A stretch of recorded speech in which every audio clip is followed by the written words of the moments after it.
That's James's lovely dinner.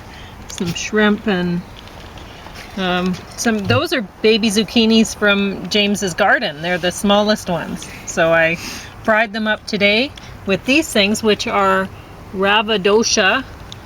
And if you look at the ingredients, it's really just flour, 2 kinds of rice flour, and not much else. But it's a product of India. And kombucha, grapefruit glow, and and boba milk tea flavored mochi for dessert, which James says is not really dessert. And Hilma got top of the stack, though I didn't really care for it that much. Beyond Horse Massage got bottom, and I don't know if it should have been in that order. Maybe it should have been the other way around. I don't know what James thinks, but you should be very thankful for those crepes, because this is Rava Dosa Crepes. And at first, I was looking at the ingredients for this, and I was thinking, well, how can you make crepes without eggs? How can they hold together and be thin without the eggs? So I don't know if they really can. This was my first attempt in the stainless steel pan, and I'm gonna have to soak that because that's amazing. It looks like a mess. Yeah. Oh. And then my second attempt. Oh, I got lots of tomatoes on my fingers now. My second attempt was in the cast iron frying pan, and it didn't go much better. And then I brought in the electric wok from outside, and it's a Teflon thing, which I don't like using, Teflon. Yeah. So I brought that in, and that worked okay. And so I thought, well, I'll try it seemed to go better, with the electric wok. I turned it first to low, and it didn't really work so well. And then I turned it to medium, it worked pretty well. And it worked better and better along the way while I made more and more and more. And so the first ones weren't working as well, but the last ones were. And so then, along the way, I decided, well, I'm going to try I cleaned out the cast iron pan, and which isn't really that hard to clean compared to this. So I cleaned out the cast iron pan again and set to make it, and they worked out in the cast iron pan too then, but better as it went along, just like in the electric wok. So I don't know, they don't look like in the picture, but I think they turned out okay. And I had one for breakfast this morning. I thought it was okay. So, and that's pretty much what I did. But I didn't eat the zucchinis because I wanted to save those for James, because it's his victory garden, and I want him to enjoy the victory as much as possible. So anyway, what was I going to say? So Hilma, this stars Lena Olin, and it's funny because my ex-boyfriend introduced me to Lena Olin in The Unbearable Lightness of Being, and I really liked her in that, but not as much as he did. He thought she was the bombshell in that, and she's a beautiful woman. Even still, she's a vampire. She's so beautiful. So anyway, ooh, bubbly kombucha. I guess I shook it up too much while I was coming out. It up. I didn't mean to. Oh, it's not supposed to shake up. That's why. You're not supposed to. No, it's kombucha's kind of carbonated, right? Like pop sort of thing. But I wonder if that's true. So what is it? You rotate it counterclockwise a couple times, or is it clockwise? Carbonation. Yeah, it's one or the other. Mm-hmm. Either, maybe I made it worse. Well, I'm worried. I've been watching Maxwell Smart, and everything goes wrong. Yeah. Well, I can open it up over here. Well, I think it worked. Or maybe it I just started. I just started to shake it. But anyway, that movie, The Unbearable Lightness of Being, which is awesome, which is the top of the stack, top of many stacks. So definitely worth watching instead of this one. Do you think it's worth reading? I don't know. Did you read it? I'm trying to read it. Oh, you're trying to. Yeah, I don't know. I can't really say because I haven't read it. But I like the movie. It also has Juliette Binoche in it, which I preferred. I both are very beautiful women. But anyway, I think, you know, Lena Olin played kind of the sports car kind of woman, right? And Juliette Binoche played a shy kind of wife kind of woman, you know? And I guess that showed what my preference and people.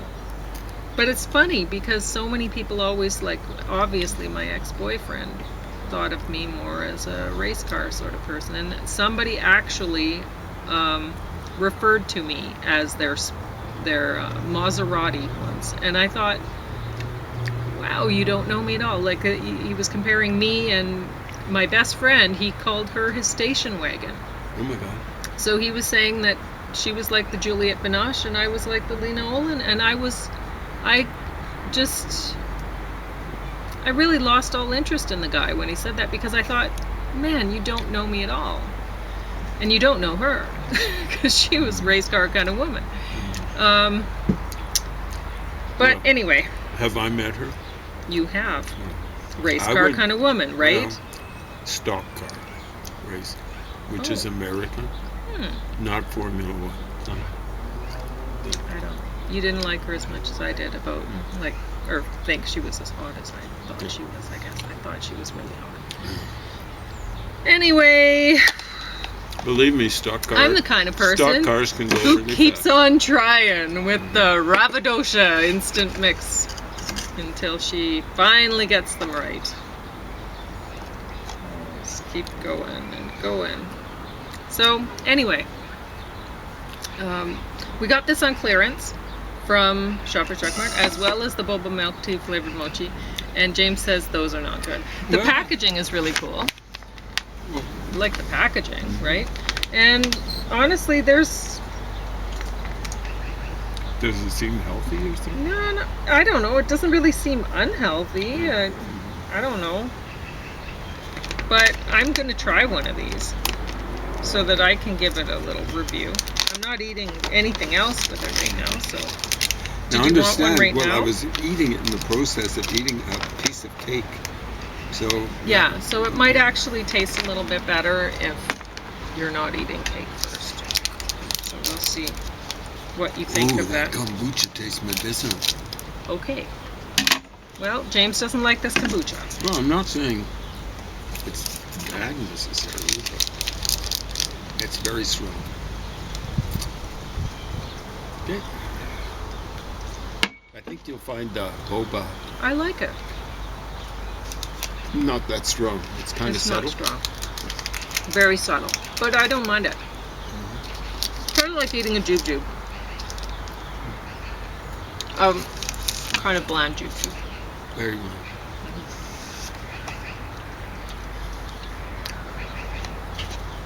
It's not bad. Yeah. It kind of ruined eating the cake. It was so bland. Yeah. Anyway, I don't know. I'd rather have bubble tea, which I think this is supposed to be like, right? Because you can see a picture of bubble tea in the corner. Yeah. That was good. So, I don't know. I don't know. I won't buy it again, but I didn't pay very much for it, so whatever.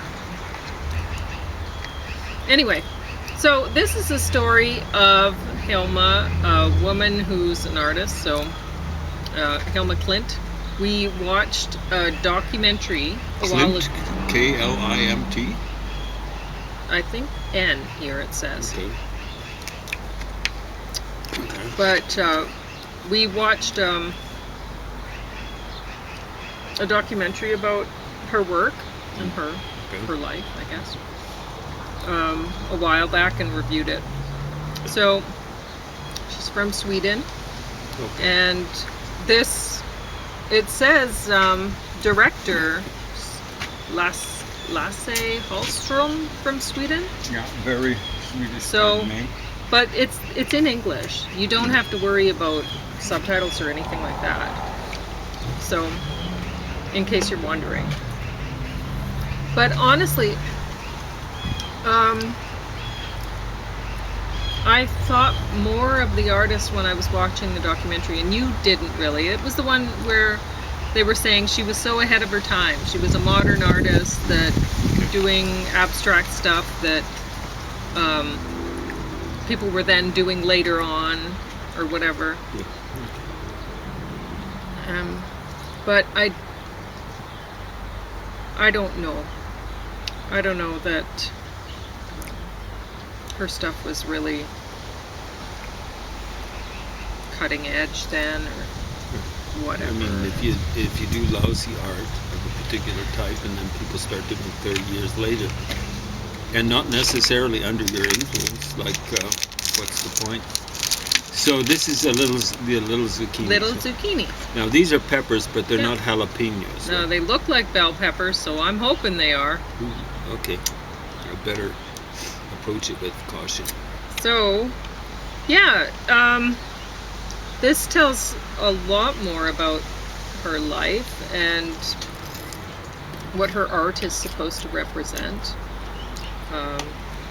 They seem to think of her as something like, or she thought of herself as something of a scientist wanting to document the world or whatever, document the beyond the world, really. Yeah. Man, I ripped out that tomato plant. It has tomatoes all over it. Anyway, so frustrating harvesting tomatoes. You chucked it out. What? I did. go. Well, I wanted, you can see behind me, Mhm. I'll show you why I did that. Mhm. So, I have, I was talking about the rosemary plants yesterday and how they needed to come inside, and so I put them in the base of these poinsettias, and there's still some basil in there I didn't rip out because I'll harvest it later. It can just keep growing in there until I harvest it. And you can see behind, what was behind me here were these great big avocado plants, so I wasn't really wanting to throw those out. But anyway, yeah, you don't like that kombucha, eh? Well, it's okay. It's just, it's very strong. Yeah. I like the taste, unlike most kombucha, but Okay, good. it's very strong. Yeah. Get ready, folks. It'll rock your world. Yeah, well, I got it on clearance. It was cheap. Yeah. So, anyway, where was I in the story of Hilma? I guess she was wanting to document the unseen spiritual world. So, it seemed like she had some mental problems. Anyway, I don't know. Maybe she just thought she'd find her niche there, and it didn't work out. Well, that was her way of talking. It might have been, yeah. Because a lot of artists, you know, they'll just try to find a way to sell their That's work. the way right? I was going to put it. Because it's It's in the not world of art, marketing. It's marketing. and it's so- hilarious how they look down their noses at commercial artists. Yeah, but if you're selling fine art, you're a commercial artist. If you're selling the The stuff. funny thing is, commercial artists don't have to sell themselves by yapping. It's just No. Yeah. look at it. Okay. Anyway, so it was well acted and everything like that. The story was interesting enough for its type, so I gave it top of the stack because I was thinking, well, a lot of people might be interested in this woman, in this artist and her life and whatever, and I think they did a good job of telling it. So I give it the top of the stack. Whereas Beyond Horse Massage, this, as James was pointing out while we were watching it together, it did have some problems. So I thought it was interesting, and I got it out thinking, well, who doesn't want to watch somebody massaging a horse? That's just me, I guess. A horse might not like it. Maybe not. But anyway, I was interested in this. And I thought, you know, I bet you I could use that to massage my dogs. I mean, they don't have as long a necks as horses. But I thought it might work out so that I could do better dog massage. But neither one of my dogs was willing to sit through, to get massaged. Sit through the process. Well, at least they weren't nipping at you this morning. No, one of the dogs, like I wanted to try Opie, but he was scared. He did not want to be massaged. Yeah, he was and yapping. Yeah, like I'd come here and he was like, no. And so then I tried Elvis, but he was way too into it. He was way too excited he started about it. bronching, which yeah, he got way too excited and he couldn't sit still to be massaged because he was way too excited. Anyway, so I don't know that this, it is interesting to see people that care so much about other species, like to be willing to massage them like this. That's so nice. And he really, I don't know how many horses he massages, but man, he was trusting of this horse. He was even standing behind this horse for a while. Was he doing vigorous manipulations when he was doing it? Not really. He might have been like, okay, there's one part where you have a great big horse butt in the middle of the screen for quite a while. Yeah, that was not that appealing, I'd tell you. Well, it was a clean horse butt. They cleaned up that horse really nicely. Yeah, but still. So whatever, there's a horse butt. I guess I should warn you about that. Yeah, that's right. It's kind of like looking at Donald Trump in the face. You're staring at a horse butt for quite a while, and he's showing, okay, this is where, like, this is this point, and there's a horse butt. And I don't know how many people would be willing to put their thumbs that close to a horse butt, or stand that close to a horse butt, because what if it fires on you? Just looking is bad enough. The sphincter looks like Donald Trump's sphincter when he's tried to make a, he goes like this. Well, I don't know why he does that expression, but it's stupid. He does all sorts of stupid things. Do that. Yeah. Anyway, I don't know how many people would want to massage their horse, but I guess the people in, I think this came from, Milk River. This came from Milk River, which is surprising to me. I thought it came from Pincher Creek because there were some, I think, Reiki for horses or whatever came from Pincher Creek. And I thought, okay, well, this similar sort of stuff. So, anyway, I like watching the guy massage his horse. They're horsey kind of towns, not his horse. Like it's kind of ranching country, the edge of Pincher Creek. Milk River to the east of it's got farm country. But to the west, it's got it on the Milk River Ridge. It's got to be ranches. It says he currently works on 1,000 horses a year on the U.S. Hunter Jumper Show circuit. I don't know. And well, he definitely read body language of the horses, so maybe that helps him so that he doesn't get kicked or whatever, or bit. Launched. Yeah, I mean, or launched. He was saying, "Don't hold your head." Like he has one kind of massage, he has the horse's head on his shoulder, and it's like, wow, that horse could just bite his neck so easily or whatever. And so we're watching this and if it reared up, it'd be more dangerous. It could launch his head. Yeah. If he said, don't get your head. Yeah, he does warn about some stuff. But I honestly, I don't think, unless you're really good at, like, amazing at reading body language of horses, I don't think you should attempt this. Don't try any of it. horses, I think, are like 1,000 pounds. They're just so Which strong. is like So big and strong. 6 foot, healthily built guys. 200 But, pounds. I mean, he was awesome at reading the horse's body language and stuff. And it was amazing. It was a guy horse he was working on. Yeah. I figured it would be Yeah, you'd think the mares females that would he be. worked Yeah. with. Well, he was talking about the differences, like. Anyway. But, having said that, I enjoyed watching horses getting massaged. Even, with a horse butt in the screen for quite a while. Whatever. It's just a part of the body. There it is. And that horse was a very clean horse. So, whatever.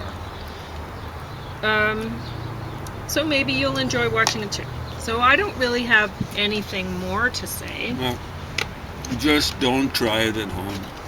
Did they have disclaimer on it? I don't know. But there's 8 minutes left. Do you want to talk or no? I'll talk a little bit about Okay. that kind of massage. I was expecting to be more like just like rubbing a horse down. Yeah, No. like here while you're grooming, just, rub a little here.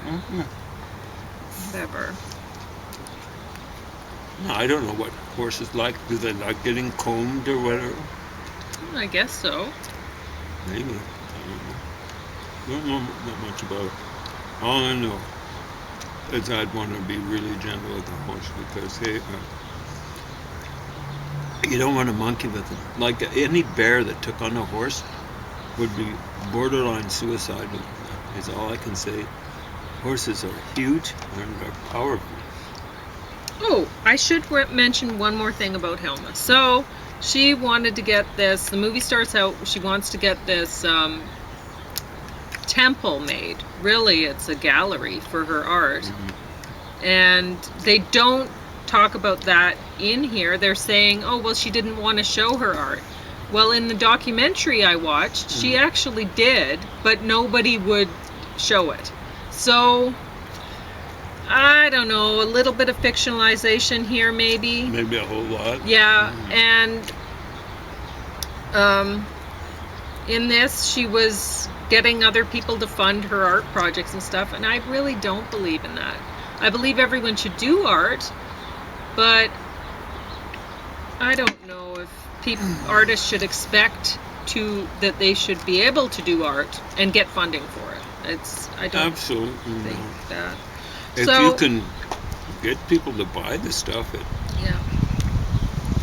inflated prices, or if you're really good, not inflated prices, more power to you.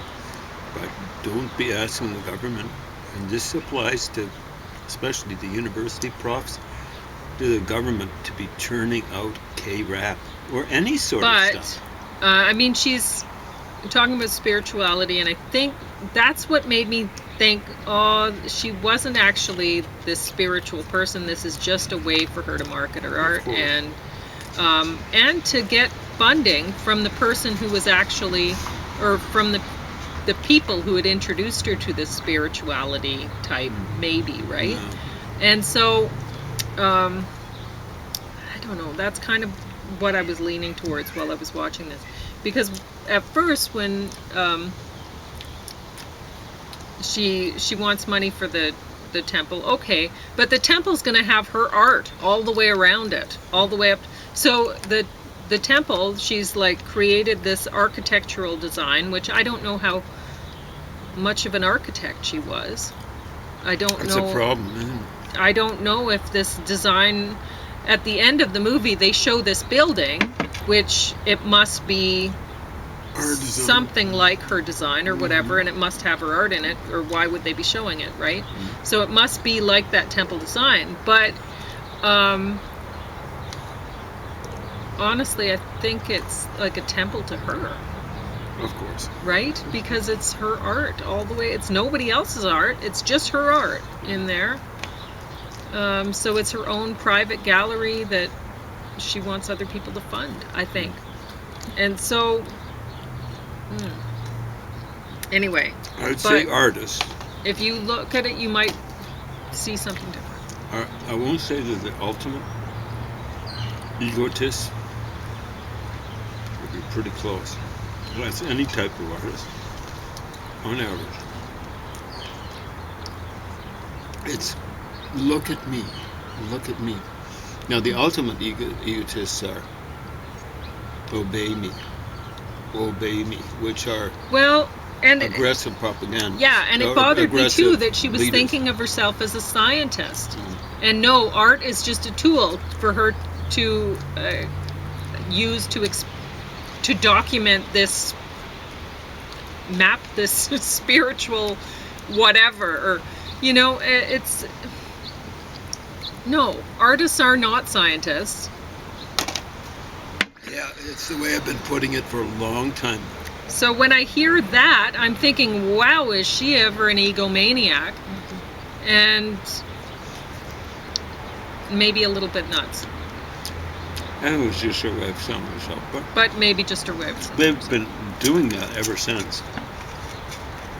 She might have been one of the first to do that. Because the way I've been putting it for decades is how many scientific experiments fail? 99%. How many artistic? For a long time. How many artistic experiments fail? 1%. There's no comparison. This is experimental. I don't care if it's a failure. It's just awesome because it's experimental.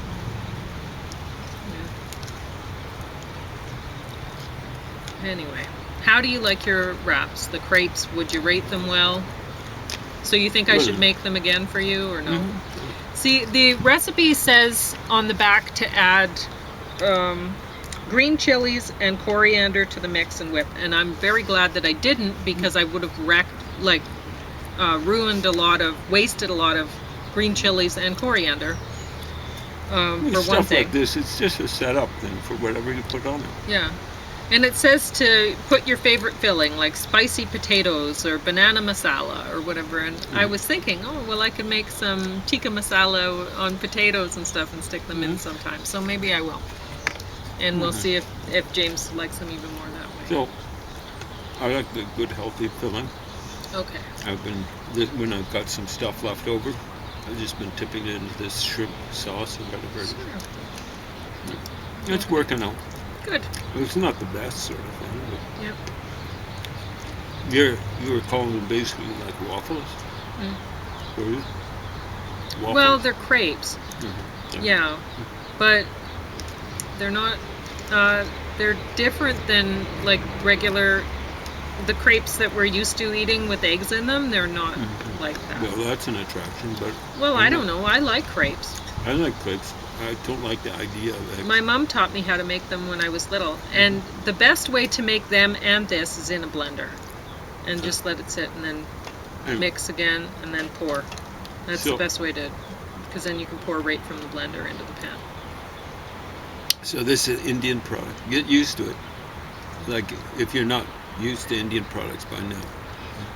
I can remember I was really hungry in London, walking around. When I was there in 85 or whenever it was, and I was hungry, and I was walking by an Indian shop. There's a lot of Indian shops in London, and probably way more now. And I saw this Indian sweet or whatever, not quite candy. I'm going, wow! I get a hold of it. It's just greasy. So this stuff is Indian food's really fattening. So well, I don't care about fat. Yeah. It's